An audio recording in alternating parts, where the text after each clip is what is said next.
Hello, everyone. It's great to be back. I am Phumlani M. Majosi. This is the Phumlani Majosi Show, where we give you a conservative perspective on global and local socio-economic affairs. With me, I have the great Gabriel Mckenna, who's going to fire the questions at me. Gabriel, to you, sir. Hello, Phumlani. Thank you so much for having me on again. So, I think today let's start with the big news coming out this weekend. The ANC has launched its election manifesto. And so, Phumlani, what are the standout policies coming out of our governing party? Oh, well, the headlines of the manifesto was that they are going to create 2.5 million jobs over the next 5 years. But then guess what, Gabriel? They want to create these jobs through government programs, community programs. Is that what we need though? Right. That's the question we should be asking right now. Does our government have the capacity to create jobs at this point? Remember, you have plus 11 million people who are unemployed in this country, and plus 70% of them, it's young people, right? We have no experience, who have had didn't have good education. So the jobs employment issues are real out there, and the idea that we can use the state capacity to push for job creation is very disappointing to me. That's not what we need right now. We need to have a thriving, stronger private sector. We should be as pushing for entrepreneurship, as Motsepe has been saying. He has been loud about this, Motsepe, that at the core of what we should be pursuing is stronger entrepreneurship, a stronger private sector, a stronger investment in human capital, right? A stronger investment in skills development. That's where we should be focusing instead of pushing for this view or an approach of using the state as a driver of job creation and as a driver of the economy. Because that's what you sensed with the manifesto of the ANC. There was no change in direction. They are pushing ahead with the state as the driver of job creation, and our state has no capacity. In fact, it is broke. We saw even with last week's budget how the government is trying to really suppress, to push back against the spending pressures that are in place right now, the pressures around spending. So really, our government is constrained, and there's no money, right? Yet they are pushing the idea that they can be the job creators. That's not how things should be, right? How things should be. Again, they spoke about they want to transform the economy. They are continuing. Ramaphosa was clear in the manifesto that they are continuing with the national minimum wage, and that over the years is going to continue increasing. Now, Gabriel, you tell me, how do you have a national minimum wage? National minimum wage in a country that has the highest unemployment rates in the world, right? In a country whose unemployment rate has risen since 1994, right? How do you do that? Shocking unemployment rates that we have in the country. The youth is the most affected, yet they are continuing with the national minimum wage. How does that make sense in a society that has the highest unemployment rate in the world? And you keep having them, you keep the national minimum wage. They're continuing with the NHI. Ramaphosa says it will be it will be implemented incrementally over the next 5 6 years. Um, Now it's estimated that the NHI will cost about 600 billion rands in terms of funding. That's the total cost. That's what's needed to make the the NHI alive. And guess what? Last week they only allocated 1.4 billion rands from the budget as they initiate their NHI process. So we are pursuing something we can't afford, and we are pursuing these very expensive programs. And at the same time, we are saying that government will also be the job creator. They are continuing with BE, black economic empowerment. They are not giving up on that. Motsepe has said one of the reasons why the ANC has suffered in terms of failure in job creation, failure in achieving strong economic growth, is because the ANC lost focus instead of focusing on entrepreneurship, boosting entrepreneurship, investing in entrepreneurship, creating an environment that that makes entrepreneurship stronger. They've decided to focus more on BE, Black Economic Empowerment, which is, and Molet is right on that. That's where the ANC has lost it, and they are continuing. They've lost it, and they continue with this the policy of BE. They're not giving up on it. Now, I must say this, Gabriel, and that is one of the positive things I'm noticing is that there is that sort of growth in opposition to BE by opposition parties. The DA is saying no, we need some different program, right? BE hasn't worked. Action SA is saying the same thing. Musma has said the same thing. We've seen the opposition highlighting that BE has been a problem. Now, I'm happy to see that politically there's now a movement opposed to that, and I've told people that look, BE reversing it, not even reversing it, repealing it and replacing it with economic empowerment programs that are non-racial, that aims to address um, the needs of everybody who is disadvantaged. That is coming, right? It's a matter of when that we have BE repealed or ended and replaced with things that make sense in terms of policy. And I've said to people, look, in the United States, they repealed the affirmative action in college admissions. Justice Clarence Thomas was one of the people who wrote a very interesting opinion on that, crushing affirmative action in college admissions. But guess what? It took decades for something like that to be repealed in America. Even here in South Africa, I think it's going to happen. It's a matter of when. People like us will just need to keep pushing, and making the case that we do not need such policies. The NC, Gabriel, keeps speaking again about state-owned banks. Now, you tell me, we have seen the mess in state-owned enterprises, right? We have seen how the corruption has flourished in those institutions. We have seen lack of incentives. We have seen lack of commitment to make these institutions work. We don't need more state-owned institutions, right? The idea that it has to be we have to use state institutions.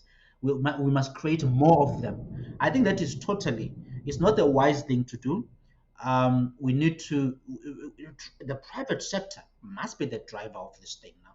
So the ANC is missing them. It's really lost it, and I don't think they are going to come back. They are really committed to this push for a statist way of doing things. And guess what, by the way, and this is very important, Gabriel, when it comes to energy, right? The ANC's manifesto has no mention of coal. There is zero mention of coal in the document, right?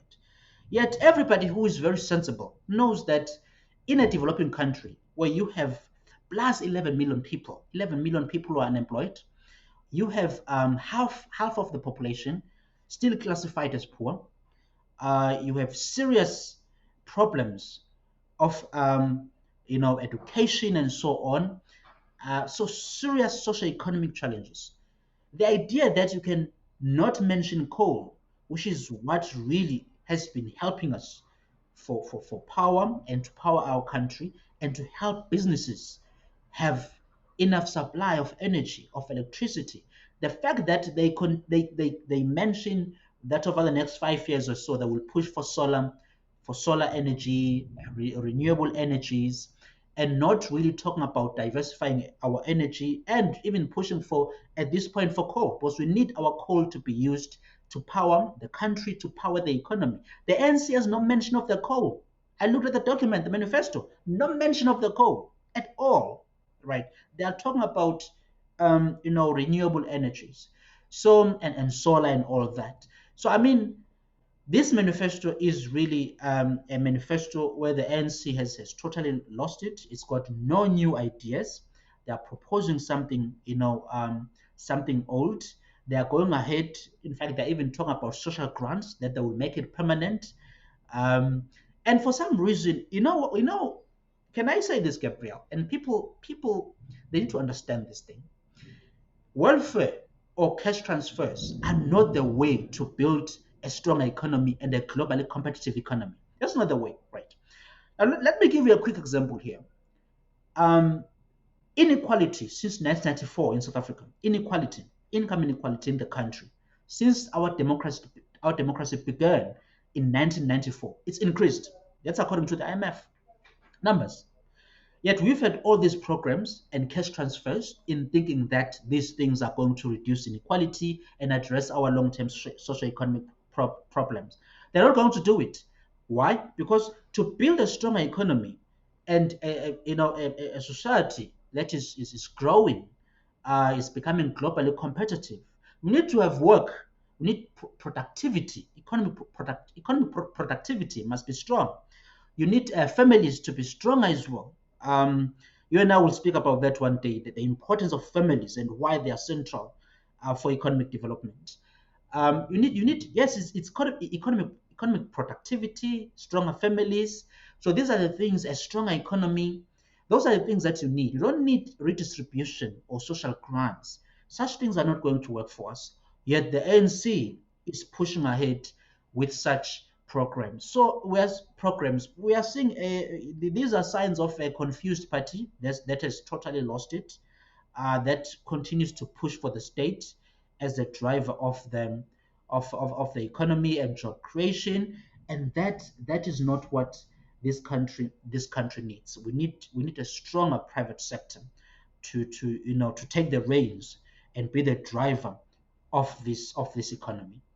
Confused, old, tired, lame. These are probably some of the many reasons why the ANC is going to lose its majority in the next election. And one of the other reasons why the ANC is going to lose its majority in the next election, Phumlani, as you know, is the MK party.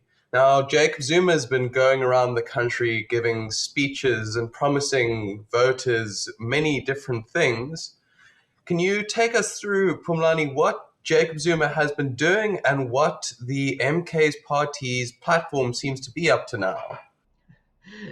Jacob Zuma has been going around with his MK party. He spoke this past weekend in KwaZulu Natal, addressed his followers and his party there.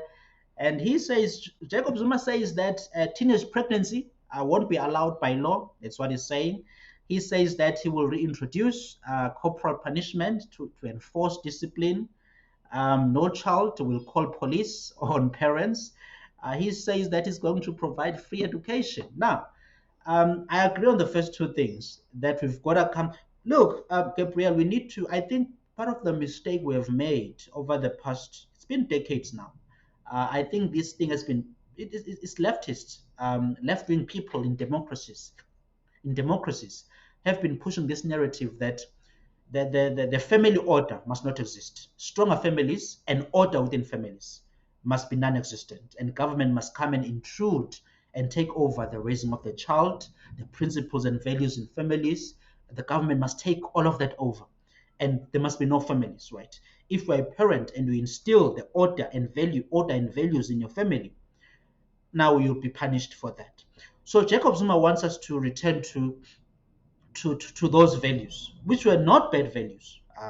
Those were not bad; those were good values. You need to have stronger families that have principles and values, and parents must enforce those values. So I support him in that we have lost that over the years as the governments in democracies, not only in South Africa, in democracies have been intruding and intervening in families and trying to introduce government way of doing things in families. And such must be resisted.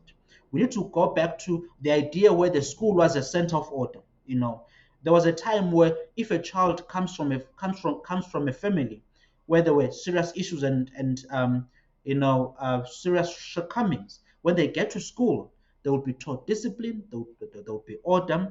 Schools were places of order and families as well. And governments have been trying to destroy that.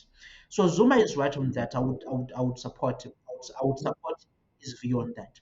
He has also, by the way, a few years back, And I even wrote about this in one of my articles, where I said Zuma is in support of what I have been advocating for, which is that we need to be tougher on criminality, right? And it's what President Nayib Bukele in El Salvador has done to reduce the very shocking gang violence he had, the murder rate he had in his country. He reduced it in the space of 2 3 years. Did very well. Even Farid Zakaria, in his this past Sunday, I even tweeted about this and thanking Farid Zakaria of CNN for highlighting the work that has been done by President Bukele in El Salvador in taking criminals, violent criminals, gangs head on, right? And waging a war against them, crushing them, removing them out of society. And guess what? People of El Salvador, they feel safer now in their country. And President Bukele has been voted back into power with an overwhelming victory. Now, Zuma also holds those kinds of views in terms of we must be tough on criminality. We must use law enforcement effectively. Policing must be up to standard. So I would agree. I heard him 2 years back speaking about that. So I would agree with him on that. Where I would disagree with him is this idea of free education.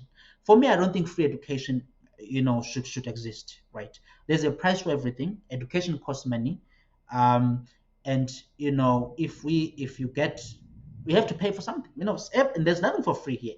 As Milton Friedman, whose two books are right here behind me, and I've read them. Milton Friedman on education, and I fully agreed with him. Um, Economist Milton Friedman stressed that yes, the funding should be there for everybody, including poor people, right? But those who cannot afford at that time, they must pay back the money. In other words, we can create programs, right? Even some of them governmental with the private sector, to ensure that there is the amount of money available to help those who can't afford education, right? And that money they must pay it back at some point in time in the future. They must pay back that money because it wasn't for free, and it's never been free, right? Everything costs money. So I would support Milton Friedman's view that you need such programs to fund those who are disadvantaged and then they must pay back the money later. And then the idea of free education. That one, I think I would disagree with that. We don't need free education because there's nothing for free at all. And I think we'll touch on some more Milton Friedman now with our last story, because we have a failing. We've learned about the failings of the National Student Funding Scheme, and now people are having to step in to fill the gap that's been left by the NSFAS scheme, namely Patrice Motsepe and his foundation. So, Phumlani, to end, what has Patrice Motsepe been up to, and why is it even necessary for him to help out with the student funding? Well, Patrice Motsepe has said he's going to fund students with 30 million rand. These are students who do not have funding, and he's going to help them finance their studies. So he has donated 30 million rands. And now, here's what I didn't like. I like that, Gabriel. I must be clear here. I like that. That here's a private sector guy. He says I'm going to give millions of my income to young people in order to fund their education. The young people who can't afford it. We must encourage that. We need that in our society. We must encourage these rich people to fund the poor, disadvantaged people. Now, here's what got me where I said this thing is being done the wrong way now. And that is they gave the checks to student councils, right? Milton Friedman used to say that, listen, if you want to fund someone, if you want to help them financially, you must help the person directly, right? Don't send the money to a bureaucracy. Don't do that. When they send the money to student councils, that's the wrong way to do it. And there might be in that process, definitely there's going to be some money being lost or some money being stolen. You are creating inefficiencies that are unnecessary. Send the money directly to the student, right? So either into their accounts, or you can send it to say that to the university, to a certain student. We are crediting the account. Send the money directly to the student, not to a bureaucracy. That makes things very bad.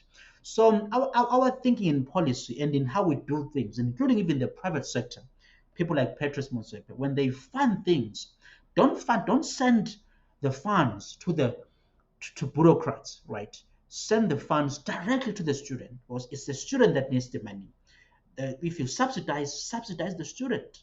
That's how we should, even government, when government does programs to help the poor, I have advocated for years that they must send the money or do things in terms of vouchers, where they send the voucher or the money directly to the citizen or to the student, whoever that person might be. That's, you need to help directly, not through a big bureaucracy. You don't need that. So let's comment Motsepe for what he has done. More millionaires, billionaires, please do fund those who are disadvantaged, but do it in a manner where you send the money or the funds directly to to to the person who has to receive that money. On that note, thank you so much for having me on today, Phumlani, and I'll see you again soon. Pleasure. Thanks, Gabriel, and thanks everyone for joining my show this week. Remember, I am on phumlanimajosi.com. That's my website. I'm also on X as well, at Phumlani M Majosi. I'm also on Facebook, at Phumlani M Majosi. You will find my Facebook page there. If you are on LinkedIn, you are a professional. I'm also on LinkedIn, Phumlani M Majosi. That's where you are going to find me. We'll chat next time.